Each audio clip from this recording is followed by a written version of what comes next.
లోపలికి పెద్ద ద్రౌపది. నేను తిరిగి రాలేనక్క.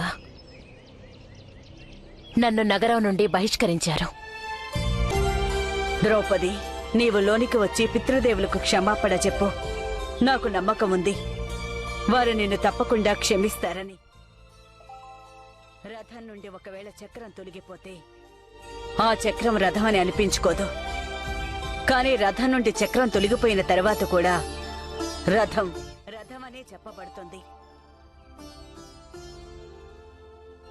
సంతానం తమ గుర్తింపుని తమ పితృదేవుల వల్లే పొందుతుంది.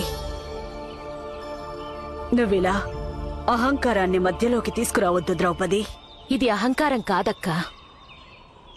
కానీ ఆత్మాభిమానం లేని ఒక వ్యక్తి ఇంకొకరి నుండి గౌరవాన్ని ఎలా పొందగలడు చెప్పు?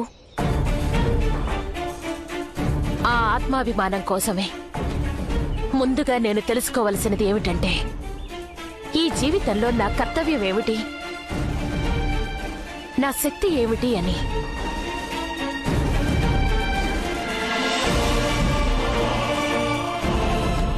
ప్రణామాలక్క.